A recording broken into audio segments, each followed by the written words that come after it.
A Guerra de Inverno, também conhecida como Primeira Guerra Soviético-Finlandesa, foi um conflito territorial que, como o próprio nome indica, ocorreu entre a União Soviética e a Finlândia, iniciado em novembro de 1939 e encerrado com um acordo de paz menos de meio ano depois. Trata-se de uma disputa breve, uma espécie de desdobramento da Segunda Guerra Mundial, mas que entrou para os livros de história devido à sua importância geopolítica e militar, já que durante o episódio, o poderoso Exército Vermelho foi desmoralizado pela perspicácia e inteligência dos finlandeses. Quer saber mais sobre o evento? Então acompanhe o nosso vídeo até o final e, se gostar, curta e se inscreva em nosso canal. Mas sem mais delongas e enrolação, vamos ao que realmente nos interessa. A Finlândia foi parte integrante do território da Suécia até o século XIX, quando o Império Russo anexou o território considerado essencial para a defesa de São Petersburgo, que na época era a capital do país. São Petersburgo se localizava muito mais próximo da Europa Ocidental que Moscou, mas justamente por isso também podia ser mais facilmente invadida, o que fez nascer a expansão da Rússia para o norte como uma medida protetiva. Assim, a Finlândia se tornou um grão-ducado mais ou menos autônomo, onde os czares eram governantes, mas onde também existia um sistema de governo próprio, controlado pelo Senado finlandês. Algumas práticas de russificação, por assim dizer, até chegaram a ser colocadas em prática, vindo, claro, a fracassar em todas elas. O melhor era mesmo deixar o grão-ducado gozar de sua cultura e de sua autonomia. Mas todos sabemos que em 1917 chegou ao fim o Império Russo com a queda e o assassinato do czar Nicolau II. Se você quiser saber mais sobre ele, clique no card para acessar o vídeo onde falo do assassinato dos últimos Romanov. Independente de tudo, os finlandeses aproveitaram da estabilidade que se seguiu e declararam sua independência em 1917, mesmo contra a vontade dos bolcheviques e líderes socialistas locais.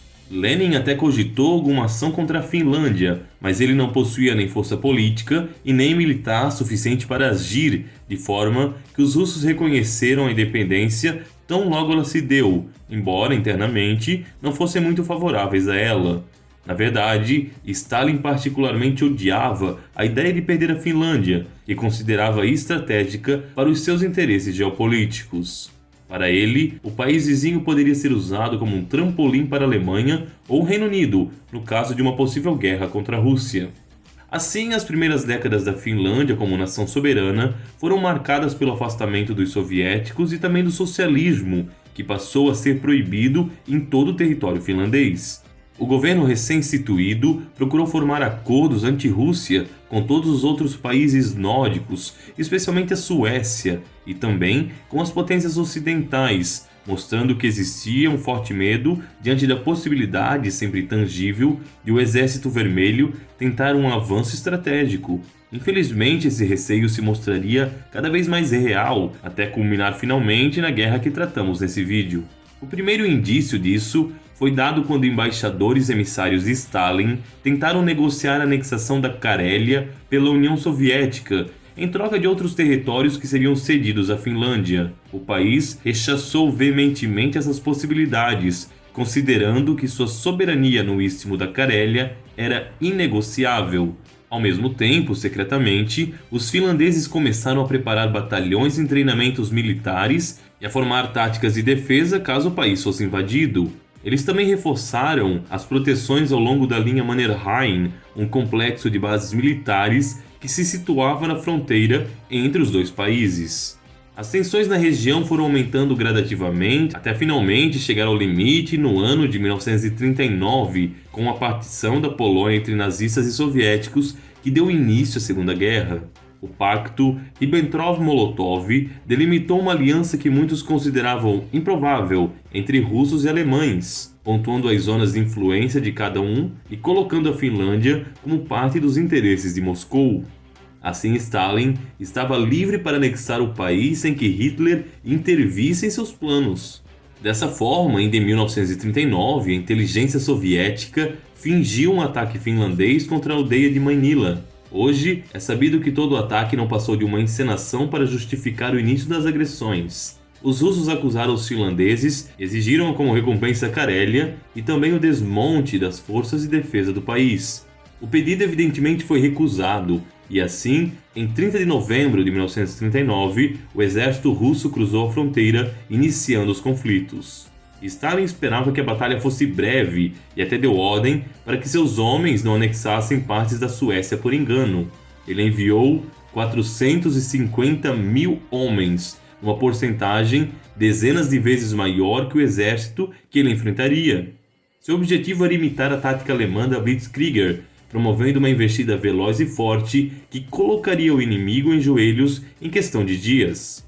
Mas ele não considerou que o terreno da Finlândia era inacessível, cheio de florestas congeladas, de lagos e de pântanos. As estradas que percorriam a região eram estreitas e, consequentemente, neutralizavam a imensa vantagem numérica dos russos. A Finlândia resistiu bravamente, causando baixas terríveis nos inimigos, que frequentemente viam-se obrigados a recuar diante de assaltos certeiros.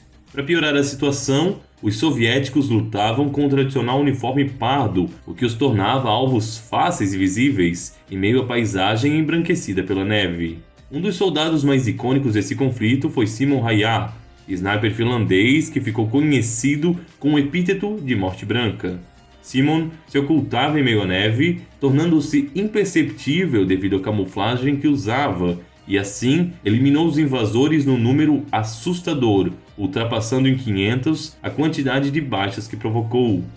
Até hoje, ele é considerado, com razão, como o maior sniper da história. O mais curioso sobre Simon é que ele não usava de mira em seu fuzil, pois ela podia embaçar facilmente no inverno e produzir também um reflexo de sol que denunciaria sua presença.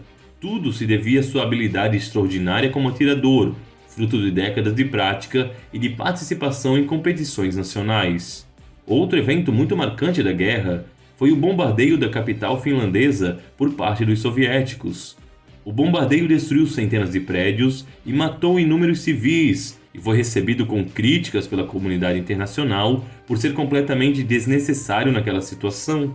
Rebatendo as críticas, Stalin disse que não estava bombardeando de fato, mas lançando cestas de alimento aos civis, e não tinha culpa se elas explodiam no caminho.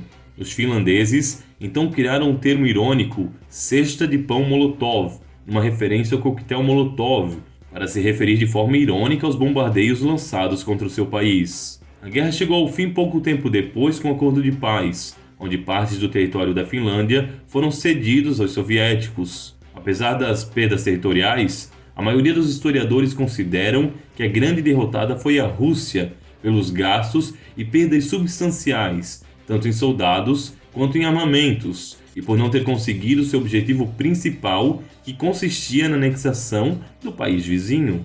Prova desse objetivo esteve na breve criação da República Democrática da Finlândia, que subsistiu nos territórios que os russos haviam tomado e que depois foi dissolvida e absorvida pelos soviéticos.